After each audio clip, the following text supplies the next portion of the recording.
쉽게 좀 들어오고요. 그 다음에 좀 예민하게 보시는 분들은 익숙한 내용인 것 같다 이러실 수도 있습니다. 이 시편이 원래 시편 14편과 동일한 시편입니다. 그래서 시편 14편과 53편은 표현하고 있는 단어 이런 것들이 거의 비슷하고요. 물론 내용은 주제는 동일하게 되어 있고요. 다만 5절 부분에서만 약간 몇 개의 단어만 다릅니다. 그래서 제가 시편 14편 설교를 할 때에 처음에 뭐라고 했냐면 53편은 건너뛸 수도 있다 이렇게 얘기를 했었어요. 그래서 고민을 하다가 설교 안 하고 그냥 이 부분 건너뛸까 생각도 해봤지만 성경에서도 2번 기록했는데 설교를 2번 하는 게 무슨 문제가 되랴. 또 여지껏 똑같은 본문으로 얼마나 많이 설교했는데 오늘 한 번 더 설교를 해도 상관이 없지 않을까. 무엇보다도 아마 14편을 다 기억을 못할 것이다. 그런 생각으로 말씀을 보려고 합니다. 이 내용은 앞부분부터 계속 이렇게 좋지 않은 내용들이거든요. 다윗이 앞에 나왔던 52편, 지금 나온 53편, 뒤에 나온 54편, 그 뒤에는 55편까지 쭉 연달아서 굉장히 분위기가 좋지 않습니다. 힘들고 어려운 고난을 당해서 죽을 지경을 만나는, 그래서 그 가운데서 노래하고 찬양하는 그런 내용입니다. 이 내용도 1절부터 6절까지가 다 좋지 않아요. 먼저 1절부터 3절이 전반부, 4절, 5절이 후반부, 그리고 맨 끝에 6절에서 다윗이 고백하고 간구하는 내용이 나옵니다. 본문을 조금씩 다 이미 들어본 적이 있지만 다시 한 번 더 본문에 대해서 설명을 하고 그 이후에 전체적인 내용을 다시 한번 말씀을 드리려고 합니다. 우선 1절부터 3절에 보시면 1절에서는 어리석은 자에 대해서, 2절, 3절에서는 하나님에 대한 설명이 나옵니다. 1절을 보세요. 어리석은 자는 마음에 이르기를 하나님이 없다 하도다. 그들은 부패하며 가증한 악을 행하며 선을 행하는 자가 없도다. 그래서 어리석은 자와 관련해서 2가지 설명을 했어요. 첫 번째는 마음에 대해서, 두 번째는 행함에 대해서. 그래서 어리석은 자는 어떤 마음을 품느냐? 하나님이 없다 이렇게 생각하는 거예요. 이 하나님이 없다라는 생각을 할 때는 원래 이 사람이 이 어리석은 사람이기 때문에 처음부터 이렇게 생각했다 이렇게 볼 수도 있고요. 아니면 이 신앙으로 믿음으로 사는 사람들이 어떻게 사는지를 이렇게 쳐다보니까 이 하나님 믿고 믿음으로 산다고 하는데 별로 좋은 일이 없는데, 되는 일이 없는데, 그런 걸 쳐다보면서 역시 하나님은 없어 이렇게 이제 생각하는 것일 수도 있습니다. 무엇이 되었건 여하튼 하나님이 없다 이렇게 생각하는 거예요. 근데 이 하나님이 없다라고 생각하는 것은 그냥 단순한 지적인 부분만이 아니라 하나님 앞에서 심각하게 죄를 짓는 것입니다. 우리는 생각이야 자유니까 이런 생각 저런 생각 다 할 수도 있지 않나 이런 마음을 가질 수도 있어요. 그러나 우리가 한번 잘 생각해 보시기 바랍니다. 우리가 하나님께 죄를 짓는다. 그럼 어떻게 하는 게 하나님께 죄를 짓는 걸까요? 늘 여러 번 말씀드리지만 우리 가운데 하나님을 향해서 침을 뱉거나 하나님께 욕을 하거나 하나님의 뺨때기를 때리거나 이럴 수 있는 사람 아무도 없습니다. 하나님의 것을 도둑질하거나 하나님이 무언가 하실 때에 가로막거나 이렇게 할 수 있는 사람도 아무도 없습니다. 사실은 우리가 하나님께 영광을 돌린다고 할 때에도 하나님이 영광이 부족하시기 때문에 내가 하나님께 물질을 더 얹어드리거나 내가 뭘 잘해가지고 그걸로 하나님을 빛나게 하거나 그럴 수 있는 것도 없습니다. 하나님이 영광이 모자라신 분도 아니고 하나님은 우리가 어떤 행동을 한다고 해서 그것 때문에 하나님의 영광이 깎여나가는 것도 아닙니다. 그러니까 우리가 하나님과의 관계에서 하나님 앞에 죄를 짓는다고 할 때 가장 기본적인 건 하나님 앞에 올바르지 않은 생각, 올바르지 않은 마음을 갖는 겁니다. 하나님은 없어 이렇게 이야기하거나 그런 생각을 갖는 건 하나님 앞에서 죄를 범하는 거예요.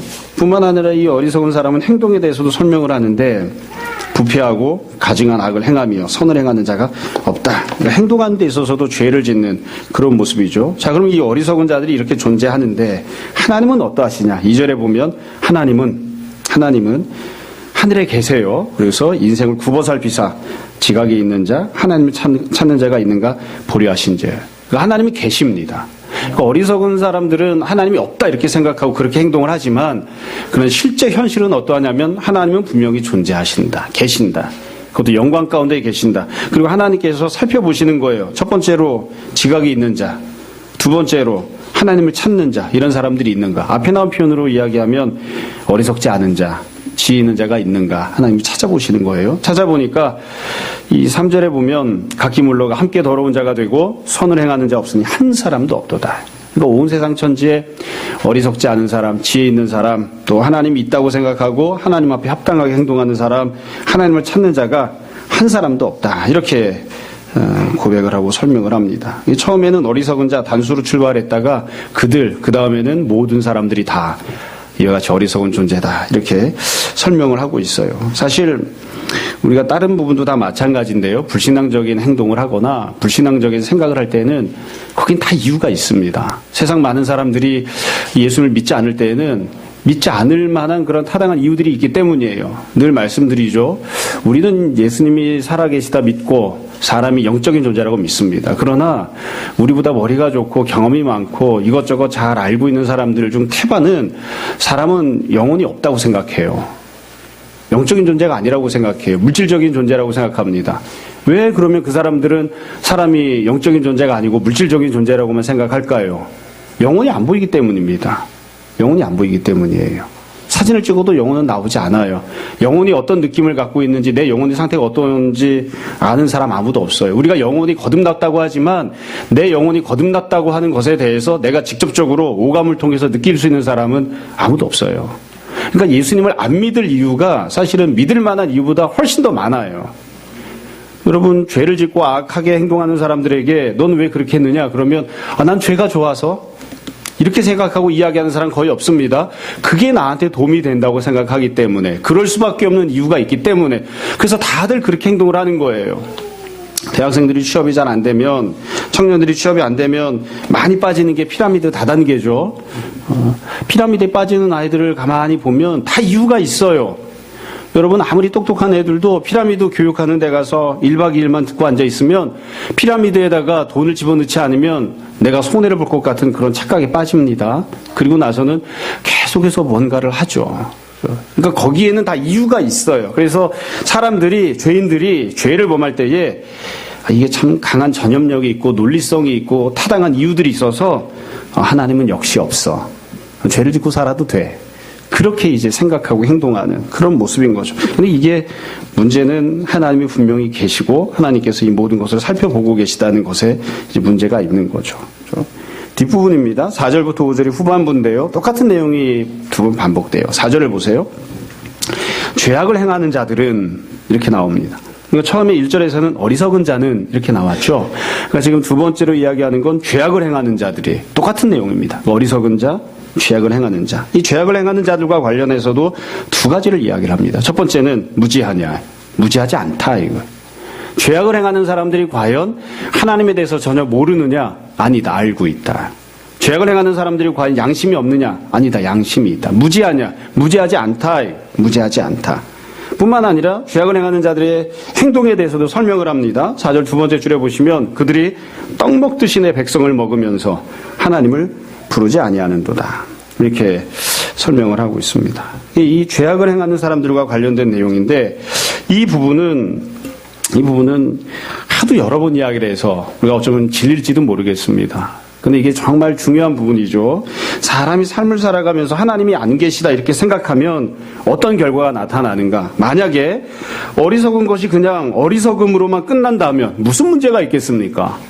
그게 왜 문제가 됩니까? 하나님이 없다고 생각하는데 그게 도대체 왜 문제가 되겠어요? 근데 문제는 어디에 있냐면 하나님이 없다고 생각하면 그 사람이 하늘을 향해서 삿대질을 하는 게 아니라 옆에 있는 다른 사람들에게 함부로 대합니다. 하나님이 계시지 않기 때문에, 절대자가 존재하지 않기 때문에, 심판주가 계시지 않기 때문에 내가 하고 싶을 때 옆에 있는 사람을 때리고 내가 하고 싶을 때 옆에 있는 사람에게 악을 행하고 나에게 유익이 된다면 하나님이 계시지 않기 때문에 옆에 있는 사람을 착취하고 그들의 것을 가져다가 나의 이익을 삼는, 그것을 별로 두려워하지 않는 거예요. 그러니까 옆에 있는 사람들 떡 집어먹듯이 집어먹는 거죠. 그러니까 어리석음이 어리석음으로만 끝나지 않아요. 하나님이 계시다는 생각을 하지 않기 때문에, 두려움을 갖고 있지 않기 때문에, 일반 세상에서도 마찬가지죠. 후대와 역사를 두려워하지 않는 사람이 무엇인들 못하겠습니까?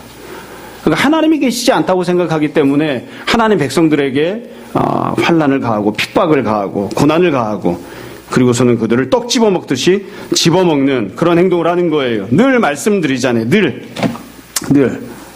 남편이 하나님이 계시지 않는다고 생각해요. 왜 아내에게 잘해야 됩니까?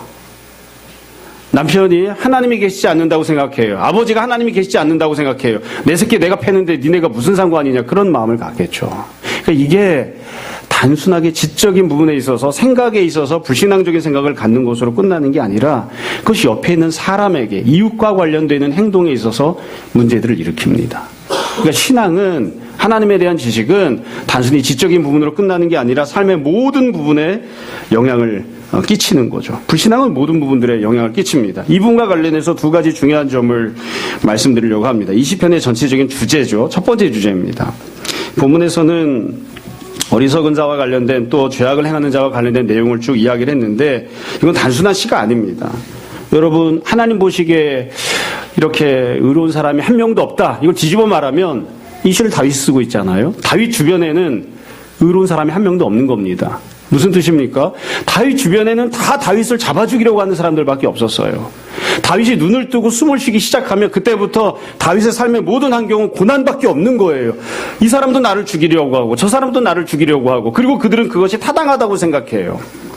그러니까 항상 힘들고 어려운 일을 만나고 있는 거죠. 만약에 이게 무슨 논문 쓰듯이 어리석은 사람이란 누군가 1번, 2번, 3번 이렇게 쓰는 거라면 그냥 그런가 보다. 시험 문제에다가 답안을 쓰듯이 어리석은 사람은 이런 사람인가 보다 이렇게 하면 그만이지만, 문제는 현실이 그렇지 않다는 거예요. 지금 다윗이 이 시를 어떻게 쓰고 있느냐? 현재 권력을 갖고 있는 사람들이 하나님이 계시지 않다고 생각하고 있기 때문에 무죄한 다윗을 잡아 죽이려고 하고 다윗의 주변에 있는 사람들에게 고난을 당하게 만듭니다. 그런데 그들은 어리석기 때문에 하나님이 계시다고 생각하지 않아요. 자기들이 행하고 있는 죄악이 죄악이라는 생각을 갖지 않아요. 여러분, 이 다윗이 당하고 살아가던 이 삶의 환경이나 다윗이 당하고 있던 고난이 비단 다윗만의 문제인가요? 다윗만의? 온 세상 천지가 다 어리석은 사람으로 가득 차 있다면, 그게 과거만이 아니라 현재까지도 그렇다면, 이와 같이 고난을 당하고 어려움을 당하는 것은 비단 다윗 한 사람의 문제가 아니라 수없이 많은 사람들, 그리고 우리들의 문제이기도 합니다. 그래서 성경을 읽다 보면 주변에 있는 불신자들로 인하여, 그리고 그들이 권력을 갖고 있기 때문에, 그들이 악을 행하고 있기 때문에, 그것 때문에 고난을 당하는 사람들이 얼마나 많은지 모릅니다. 얼마나 많은지 몰라요. 늘 이런 얘기할 때마다 마음이 아픈데, 우리는 복음이 이 땅 가운데 들어오기 전에 하나님을 믿지 않는 부모로 인해서, 하나님을 믿지 않는 시부모로 인해서, 하나님을 믿지 않는 관료들로 인해서 고통을 당했던 수많은 자녀들, 수많은 아내들, 수많은 엄마들, 수많은 국민들이 있었습니다. 모든 사람들이 이런 상황들을 만나요. 제가 이 설교 준비하면서 생각해 봤어요. 우리 교회 성도들 중에는 이런 어려움을 당하는 사람들이 있는가 생각해 보니까 감사하게도 그렇게 많지는 않은 것 같아요. 부당한 세상 권력 때문에, 죄를 행하고 있는 세상 권력 때문에, 죄를 행하는 시부모와 죄를 행하는 남편 때문에 고통을 당하고 고난을 당하는, 온 세상 천지가 다 나를 잡아주기려고 하는 사람밖에 없다는 그런 사람들이 그렇게 많지는 않은 것 같더라고요. 있기는 있지만, 한편으로는 감사한. 두 번째 중요한 부분을 우리가 생각해야 될 점이 있습니다. 그게 무엇이냐면, 도대체 누가 어리석은 자이고 누가 죄악을 행하는 자들인가, 어떤 사람이 이렇게 되는가에 대해서입니다. 여러분, 원래 태생적으로 불신자이기 때문에, 원래 하나님을 믿지 않는 사람이기 때문에, 원래 악독한 사람이기 때문에 어리석은 사람이고 죄를 행하는 사람도 있습니다. 그런 사람도 있습니다. 근데 중요한 문제는, 우리가 더 깊이 생각해 봐야 되는 것은 그들만 그런 게 아니라 다른 부류들도 그런 사람이 되어간다는 겁니다. 여러분, 4절에 보면 다시 한번 생각해 보세요. 죄악을 행하는 자는 무지하냐? 이렇게 물었죠. 무지하지 않아요. 하나님을 알아요. 그리고 4절 끝에 보면 그들이 하나님을 부르지 아니하는도다 이렇게 했어요. 만약에 불신자들이 죄악을 행하는 사람이라면 그들이 하나님을 부르지 아니하는도다 이렇게 말하지 않을 거예요. 뭐라고 이야기해야 논리적이냐면, 그들은 하나님이 두렵지도 않은가? 그들은 하나님이 심판하신다는 것이 두렵지도 않은가? 후세대가 두렵지도 않은가? 역사의 평가가 두렵지도 않은가? 이렇게 썼을 거예요. 근데 그렇게 안 써요. 하나님을 부르지 않는다고 표현을 했어요. 왜 하나님을 부르지 않는다고 했을까요? 이들이 하나님을 아는 사람들이기 때문입니다. 이게 어려운 내용이 아니에요. 여러분 잘 한번 생각해 보세요. 현실적으로 이 시 누가 씁니까? 다윗입니다. 다윗을 잡아주기로 했던 대적이 누굽니까? 사울왕입니다. 사울왕 밑에 같이 생활하던 사람들입니다. 사울왕이 하나님을 모르나요? 아니요, 하나님을 알고 있습니다. 심지어 하나님께서 사울왕에게 기름을 부어서 기름 부어 이스라엘의 왕으로 세운 사람이고, 현재 하나님이 부여하신 권력을 가지고 이스라엘을 다스리고 있던 사람입니다. 그게 사울이에요. 그 사울이 그런데 부당하게 권력을 사용해서 다윗을 잡아주기려고 하잖아요. 앞부분에 있던 사건을 생각해 보자고요. 아마 지난주 설교를 못 들으신 분도 계시겠습니다만, 앞에 나왔던 시편 52편은 사건의 전제가 되는, 배경이 되는 사건이 있었습니다. 다윗이 도피 생활을 시작할 때에 다윗에게 떡을 주고 골리앗의 칼을 주었던, 도움을 주었던 아히멜렉이라고 하는 제사장이 있었어요. 근데 도액이라고 하는 에돔 사람이 그 장면을 보았다가 사울 왕에게 일러 바치죠. 그래서 사울이 아히멜렉을 죽이라고 합니다. 아히멜렉만 죽이는 게 아니라 아히멜렉의 가문에 있었던 85명의 제사장을 다 죽입니다. 아히멜렉이 다윗에게 떡을 줄 때 그 장면을 도액이 보았는데 어디서 보았을까요? 성소에서 보았습니다. 도액은 어디에 있던 사람이에요? 성소에 있던 사람입니다. 들판에서 술 마시고 술주정을 하다가 다윗을 잡아 죽이기 나온 사람이 아니라 도액이 하나님의 성전에 있던 사람이에요. 하나님의 성전에 있다가 우연히 본 거예요. 다윗을 아히멜렉이 돕는 것을. 그리고 나서는 다윗의 반대편에 서서 다윗을 죽이려고 하는, 아히멜렉이 죽게 만드는, 그리고 직접 칼을 뽑아서 아히멜렉을 죽이는 자가 되잖아요. 성소를 몰랐던 자가 아니라, 하나님을 몰랐던 자가 아니라 하나님을 섬기던 자가 그 지경이 된 거예요. 사울왕은 어떠합니까? 사울왕이 얼마나 다윗을 예뻐했습니까? 원했던 원치 않았던 자기 딸을 주고 사위로 삼았잖아요. 얼마나 다윗을 예뻐하고 얼마나 다윗을 귀히 여겼습니까? 하나님께서 다윗에게 기름 부으셨다는 사실을 몰랐나요? 알았습니다. 몰랐으면 죽이려고 하지도 않았겠죠. 그러니까 사울은 하나님을 섬기는 사람이었고 하나님을 아는 사람이었고 하나님께 쓰임받은 사람이었고 기름 부음 받았던 사람이에요. 그런데 그 사울이 다윗을 죽이려고 한다고요. 이게 참 힘들고 어려운 부분입니다. 여러분, 우리를 힘들게 만드는 여러 식구들, 나의 배우자, 나의 아버지, 나의 어머니, 나의 시어머니, 시아버지, 그들이 예수님을 모르나요? 아니요, 다 알아요. 다 알아요. 이게 우리가 우스갯소리처럼 그런 얘기를 하곤 했었어요. 이게 해당되시는 분들이 있을까봐 좀 껄쩍지근한 부분이 있지만, 결혼하실 때 다이아 반지를 하신 분들은 시험에 들지 말고 들으세요. 저는 금바지만 했기 때문에. 누군가가 시집을 갔는데, 결혼을 했는데 시어머니들끼리 쭉 앉아가지고서 이해하겠다는 거예요. 권사님들이. 우리 며느리가 이 다이아 반지를 해왔다. 다이아 반지 안 빼셔도 돼요. 괜찮아요. 네. 우리 며느리가 다이아 반지를 해왔다. 그리고 나서는 니네 며느리는 얼마짜리를 해왔느냐. 시어머니 똑같더라고요. 세상에 있는 시어머니나 불신자 시어머니나 예수님 믿는 권사인 시어머니나 똑같이 행동을 하는 거예요. 똑같이. 그러니까 불신자이기 때문에 죄를 짓는 게 아니라 신자이면서도 하나님을 알고 있으면서도 죄를 짓는. 누워서 침 뱉깁니다. 목사들을 생각해 보자고요. 목회자들이 하나님을 몰라서 죄를 짓나요? 하나님을 알잖아요. 우리가 그렇게 저런 사람이 목회자가 만나 그렇게 비판하고 있는 그런 많은 분들이 사실은 젊었을 때부터 얼마나 죽도록 교회를 세우기 위해서 죽도록 충성하고 헌신하던 사람들입니까? 제가 여기 있는 막 이름 다 써놨어요. 여기다가. 뭐 길 목사님, 김 목사님, 누구 목사님 쭉 다 써놨어요. 교회에서 먹고 자고 철회하면서 기도하고 살해 한 푼 받지 못해도 죽도록 충성하고 헌신하면서 어떻게든 교회를 세우겠다고 했던 그랬던 사람들이 나중에 가서는 그 지경이 된 거예요. 그 지경이. 참 어렵습니다. 교단도 마찬가지. 교단도 말할 필요도 없어요. 그래서 지금 나오고 있는 어리석은 자, 설교 준비하면서 제가 제일 마음이 힘들었던 부분은 그거예요. 어리석은 자, 여기 나오는 어리석은 자가 누군가? 여기 나오는 죄악을 행하는 자는 누군가? 애당초 처음부터 하나님을 알지 못했던, 하나님을 대적했던, 칼빈식으로 이야기하자면 이미 버림받기로 그냥 그렇게 예정되어 있었기 때문에 저 자식은 빼도 박도 못하고 지옥의 장작불로 쓰일 놈이야. 이랬던 사람이 어리석은 자, 죄악을 행하는 자가 아니라 하나님을 알고 하나님을 섬기고 하나님께 쓰임을 받고 그랬던 사람이 나중에 이런 어리석은 자가 된 거예요. 사울왕이 그렇게 된 거예요. 그래서 고민을 해봅니다. 도대체 왜 이렇게 됐을까?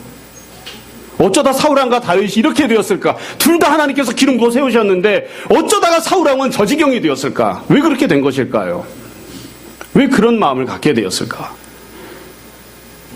세상적인 마음, 우리가 그냥 아주 나쁘게 그러나 적나라하게 표현하면 마귀가 주는 마음, 미움, 불만, 원망, 두려움, 이런 것들로 이제 사람이 자꾸자꾸 버려진 거죠. 예수를 팔아치운 사람이 누굽니까? 우리는 부정하고 싶지만 예수님께서 직접 부르셔서 사도로 세웠던, 우리가 그 사람을 사도라고 안 부를 뿐이에요. 사도였던 가룟 유다가 예수님을 팔아치운 겁니다. 예수를 부인하고 도망갔던 사람들은 누굽니까? 주님과 함께 동고동락했던 그런 성도들이었죠. 사도들이었다. 그래서 우리가 이 시편을 읽으면서 잘 생각해야 됩니다. 여기 나오는 어리석은 자, 죄악을 행하는 자들은 다윗 입장에서 보면 저 사람은 나쁜 놈 이렇게 규정하고 끝낼 수 있는 그런 사람이 아니에요. 우리가 사랑하는, 우리가 잘 알고 있는, 그리고 좀 더 솔직히 이야기하면 우리 자신도 얼마든지 이렇게 될 수 있는, 우리가 어쩌다 이렇게 되었을까? 내가 어쩌다 이렇게 되었을까? 그렇게 이야기할 그런 대상입니다. 우리가 이걸 잘 생각해야 됩니다. 그래서 이 시편을 읽으면서 첫 번째는 이건 남이 그냥 읽어대는 시편, 어리석은 자는 1번 이런 사람, 2번 이런 사람 이렇게 읽을 부분이 아니고 우리가 실제로 당하고 살아가는 그런 삶의 모습이고, 두 번째로 여기 나오는 어리석은 자, 죄악을 행하는 자는 내가 저 사람은 나쁜 놈이지, 저 사람은 지옥 가야 돼 이렇게 손가락질할 수 있는 대상이 아니라 나 자신도 얼마든지 그런 사람으로 전락해버릴 수 있다고 하는 것을 항상 잘 생각해야 됩니다. 5절에 보면 이런 죄를 행하는 자들을 향해 하나님이 어떻게 행동하시는지가 나옵니다. 5절, 그들이 두려움이 없는 곳에서, 그들은 원래 두려울 게 없는 자들이었어요. 크게 두려워하였으니. 왜 이렇게 두려워하게 되었느냐? 너를 대항하여 진친 그들의 뼈를 하나님이 흩으십니다. 그들이 이 의인을 잡아 죽이려고 진을 치고 있었는데 하나님께서 그들을 죽이시고 뼈를 흩어버리셨어요. 그렇기 때문에 그들이 원래 두려워하지 않던 자들이었는데 두려워하게 된다. 이렇게 하나님이 이렇게 역사하신다는 거예요. 5절 세 번째 줄에 보면 하나님이 그들을 버리셨으므로 네가 그들에게 수치를 당하게 하였도다. 하나님께서 이와 같이 역사하신다. 이렇게 고백합니다. 그래서 1절부터 3절, 4절부터 5절에 보면 어리석은 자, 죄악을 행하는 자가 어떤 모습인지를 쭉 설명하고, 반면 하나님께서 다 보고 계시고 5절에서는 하나님께서 이 모든 것들에 대해 갚아주신다. 이렇게 고백합니다. 그리고 맨 마지막에 나오는 내용이 6절입니다. 20편의 제일 중요한 주제가 6절입니다. 이 6절은 고백하는 내용이거든요. 이 고백은 가만히 보시면 질문과 대답으로 되어 있어요. 6절을 보세요. 처음에 질문합니다. 시온에서 이스라엘을 구원하여 줄 자 누구인가? 그러니까 질문은 이거예요. 누굽니까? 우리를 구원하실 분이 누굽니까? 이렇게 질문을 하는 거예요. 이 질문에 대해서 다윗이 스스로 대답을 해요. 다윗의 믿음으로 고백하는 거죠. 대답이 뭐냐면 하나님이십니다. 하나님께서 자기 복성에 포로된 것을 돌이키실 것입니다. 하나님께서 우리를 포로된 상황에서 돌이켜주십니다. 또 야곱이 즐거워하여 이스라엘이 기뻐하리로다. 또한 우리를 즐거움과 기쁨을 누리는 자들로 하나님께서 만들어주십니다. 이렇게 고백을 해요. 그러니까 다윗이 여기서 소망을 하나님께 둔다고 고백을 하고 있는 거예요.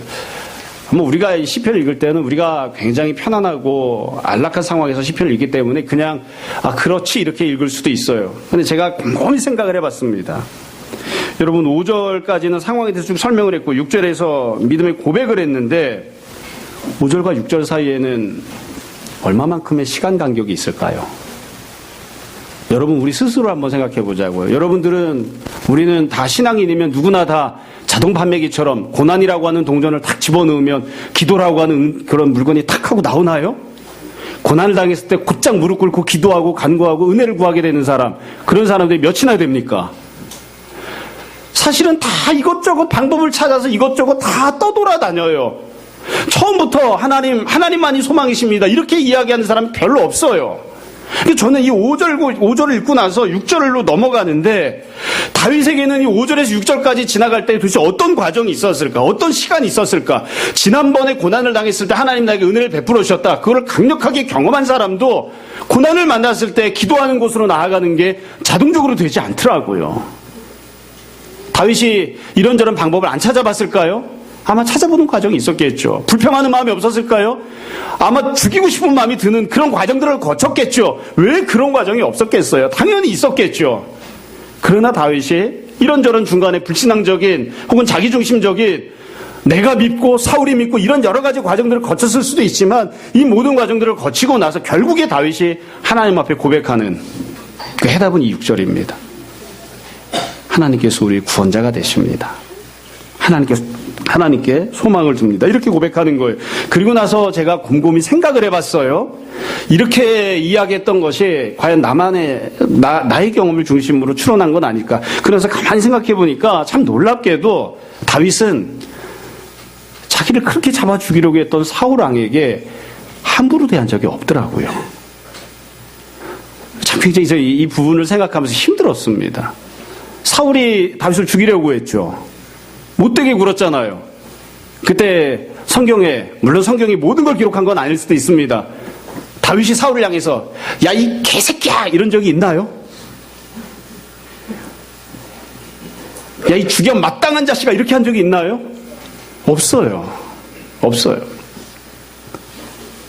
제가 잘 이해가 안 되는 부분 중에 하나가 그거예요. 굴 속에 들어가 있었는데 사울왕이 들어왔잖아요. 그때 다윗이 어떻게 합니까? 죽이고 싶은 마음이 있었겠죠. 근데 그렇게 안 하고 가서 옷자락을 뱁니다. 그러고 나서 다윗이 나중에 어떻게 하죠? 자기가 사울의 옷자락을 뱉다는 것 때문에 괴로워합니다. 내가 왜 그렇게 했을까? 이건 뭐 죽여 치웠어야 되는데 이러고 후회하는 게 아니에요. 내가 그렇게도 하면 안 되는 거였는데 내가 왜 사울의 옷자락을 내가 베었을까? 그리고 후회한다고요. 그러니까 가만히 보니까 다윗은 나중에는 좀 달라지지만 이런 부분에서 우리가 좀 다른 점이 있는 것 같아요. 자기가 부당한 고난을 당하고 그 사람이 성도임에도 불구하고 나에게 악하게 행동할 때에 그때 다윗이 어떻게 행동했는가? 사울에게 원수를 갚거나 저주를 쏟아붓거나 내 분풀이를 하거나 다윗은 그래 본 적이 없더라고요. 그리고 나서 지금 다윗이 고백하는 거예요. 오직 하나님이 나를 구원하실 것입니다. 이렇게 고백을 하는 거예요. 여러분, 이게 20편의 주제입니다. 이게 소망이죠. 계속해서 이야기를 합니다. 시편은 맨 앞부분에 제1권에서는 믿음이 주제예요. 지금 우리가 보고 있는 2권에서는 소망이 주제입니다. 성도는 소망을 갖고 살아야 됩니다. 특별히 고난의 과정을 거쳐가고 있는, 어려운 일을 당하고 있는, 부당하게 참 힘들고 어려운 광야 같은 인생길을 걸어가고 있을 때에 성도는 소망을 가져야 됩니다. 그 소망이란 도대체 무엇인가? 그 소망이란 하나님께서 나를 구원하실 것이란 소망입니다. 앞에 나왔던 52편에서처럼 비록 원수가 힘을 가지고 나에게 무언가를 도와줬던 사람을 죽이고 그 사람의 가족까지도 다 멸절시키고 이런 지경을 만났지만 그러나 나는 소망합니다. 하나님께서 나를 하나님의 집에 옮겨 심어놓으신 푸른 의의 감람나무로 만들어주실 것을 나는 소망합니다. 이 모든 고난의 과정 속에서 하나님이 뜻이 있어서 목적이 있어서 합력해서 선을 이루게 하시고 결국 나로 구원을 누리게 하실 것을 내가 소망합니다. 그 소망을 품는 거예요. 그러니까 결국 20편에서 다윗이 현실만 놓고 보면 안 좋잖아요. 52편 상황 안 좋습니다. 53편 상황 안 좋습니다. 불행하게도 다음 주에 보게 될 54편도 상황 안 좋습니다. 그 뒤에 55편도 상황이 안 좋아요. 주변에 그냥 천지빛가리로 깔렸어요. 죽을 지경이. 표준어가 잘 생각이 안 나서 그렇게 썼습니다. 근데 소망을 품는 겁니다. 이게 과연 쉬운 일인가? 안 쉽습니다. 그래서 자기를 쳐서 복종시키고 경건의 훈련을 하는 거죠. 주님, 고난을 당했습니다. 나는 원망이 튀어나오고 불만이 튀어나오고 나 자신을 죽이고 싶고 상대방을 죽이고 싶습니다. 그럴 때에 자기를 쳐서 복종시키는 경건의 훈련을 하는 거죠. 상대방을 축복하고 상대방이 옷자락이라도 베면 그것 때문에 마음 아파하는 다윗을 닮고자 하는, 그리고 결국 내 마음을 쳐서 하나님께 소망을 두고자 하는 그런 경건의 훈련을 하는 겁니다. 이거는 자동적으로 되는 일이 아닌 것 같아요. 고난을 만났다고 해서 다음날 아침에 6절로 곧장 넘어가는 게 아닌 것 같아요. 막 가슴을 부여잡고 끌탕을 하다가 이렇게 하고 싶습니다. 이렇게 해야 되겠습니다. 그러면서 이런 모습이 되어지는 것이 아닌가. 자, 말씀을 정리하겠습니다. 하고 싶은 얘기는 다 했습니다. 아까부터 말씀드렸던 것을 다시 한번 생각해 보세요. 살면서 부당한 일을 안 만나고 살면 얼마나 좋겠습니까? 근데 우리 가운데 누가 과연 부당한 일을 안 만나고 살 수 있습니까? 부당한 고난을 안 만나고 살면 참 좋겠는데 그럴 수 있는 사람이 그리 많지 않아요. 나를 낳아준 부모로부터, 나를 죽도록 사랑한다고 고백했던 배우자로부터, 내가 낳아서 키웠던 자녀로부터도 내가 부당한 일들을 당합니다. 아까 대표기도하면서 불철주야 교회를 기도하는 목사님이라고 했는데 거짓말이에요.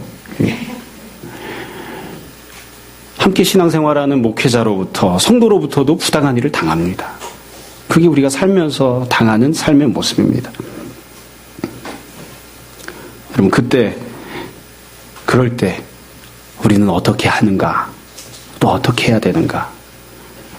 설령 나를 사랑하고 하나님을 잘 섬기고 하나님을 안다고 하는 사람이 나에게 그와 같이 부당한 고난을 가한다 할지라도 우리가 하나님께 소망을 두고 하나님 앞에 나와 기도하는, 그리고 어찌하든 그 사람도 품고자 노력하는 그런 우리들이 다 될 수 있었으면 좋겠습니다.